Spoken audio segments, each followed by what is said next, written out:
അങ്ങനെ ഇരിക്കെ ചുമ്മാ ഞാനും വാങ്ങി ഒരു മെറ്റ AI റേബാൻ ഗ്ലാസ്. മറ്റൊരു ഭാഷയിൽ പറഞ്ഞാൽ ചുമ്മാ ഒരു കട്ടക്കഴുപ്പ്. സംഭവം കവറൊക്കെ കൊള്ളാം. കവർ തുറന്നപ്പോൾ വെളിയിൽ വന്ന റേബാൻ ഗ്ലാസും കൊള്ളാം. ഇത് വെറും റേബാൻ ഗ്ലാസ് അല്ല.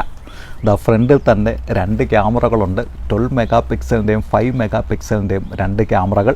5 മൈക്രോഫോണ് ഇതിൽ ഘടിപ്പിച്ചിട്ടുണ്ട് എന്നാണ് പറയുന്നത്. പല ഭാഗങ്ങളിലായിട്ട് നമ്മുടെ വോയിസ് കമാൻഡിന് വേണ്ടിയിട്ടും വീഡിയോ റെക്കോർഡ് ചെയ്യുന്നതിനും ഫോൺ എടുക്കുന്നതിനും ഒക്കെയായിട്ട് നമുക്ക് പാട്ട് കേൾക്കുന്നതിനുള്ള സ്പീക്കറുണ്ട്. അതുകൂടാതെ സൈഡിലൊരു ടച്ച് പാനലുണ്ട്. അതിൽ നമുക്ക് ടച്ച് ചെയ്ത് പാട്ട് ഓണാക്കുകയും ഓഫാക്കുകയും ചെയ്യാം. മുന്നോട്ട് സ്വൈപ്പ് ചെയ്ത് നമുക്ക് വോളിയം കൂട്ടുകയും കുറയ്ക്കുകയും ചെയ്യാം. ഒന്ന് വെച്ച് നോക്കട്ടെ. ആഹാ, പണ്ട് വല്യപ്പച്ചൻ വെള്ളെഴുത്തിന് വെച്ചിരുന്ന കണ്ണാടിയുടെ അതേ സ്റ്റൈല്. ഇതൊക്കെയാണത്രേ ഇപ്പോൾ ഇവിടുത്തെ ഫാഷൻ. അല്ലാതെ കൂളിംഗ് ഗ്ലാസ് വെച്ചാൽ ഒരു മെനയില്ല. ഈ ഗ്ലാസ് വെച്ചപ്പോൾ കൂട്ടുകാരൊക്കെ പറഞ്ഞത് സത്യമാണ് എന്ന് എനിക്കും ബോധ്യമായി. ഗ്ലാസ് വെച്ചുകൊണ്ട് എവിടെയെങ്കിലും ബോറടിച്ച് നിൽക്കുന്നുണ്ടോ, സ്വല്പം മ്യൂസിക് ആവാം എന്ന് തോന്നിക്കഴിഞ്ഞാൽ ഇവിടെ ഒന്ന് ടച്ച് ചെയ്താൽ മതി. മ്യൂസിക് ഓണായി. വോളിയം കൂട്ടണമെന്നുണ്ടെങ്കിൽ ഒന്ന് സ്വൈപ്പ് ചെയ്താൽ വോളിയം കൂടും. കോണ്ടന്റ് ക്രിയേറ്റേഴ്സിനാണ് ഇത് ഏറ്റവും അധികം ഗുണം ചെയ്യുന്നത്. വീഡിയോ റെക്കോർഡ് ചെയ്യണമെന്നുണ്ടെങ്കിൽ ഇവിടെ ഒരു ബട്ടൺ ഉണ്ട്. അതിൽ ഡബിൾ ക്ലിക്ക് ചെയ്ത് കഴിഞ്ഞാൽ വീഡിയോ ഓൺ ആകും. അല്ലെങ്കിൽ hey Meta turn on video recording. Video recording on ആയിട്ടുണ്ട്.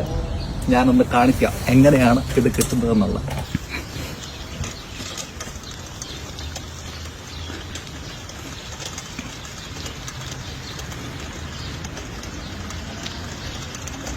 സംഭവം ഇതിൻ്റെ ഉപയോഗം വീഡിയോ എടുക്കലും ഫോട്ടോ എടുക്കലും പാട്ട് കേൾക്കലും മാത്രമല്ല, AI എന്നുള്ളതാണ് ഇതിൻ്റെ മെയിൻ അട്രാക്ഷൻ. നിങ്ങളൊരു ഷോപ്പിങ്ങിന് പോകുന്നുണ്ടെങ്കിൽ നിങ്ങളുടെ റെസിപ്പിക്ക് വേണ്ട സാധനങ്ങൾ ഏതൊക്കെയാണെന്ന് ഇവൻ പറഞ്ഞു തരും. എത്ര കാലറി അടങ്ങിയിട്ടുണ്ടെന്നും എന്തൊക്കെ അടങ്ങിയിട്ടുണ്ടെന്നും എല്ലാം പറഞ്ഞു തരും.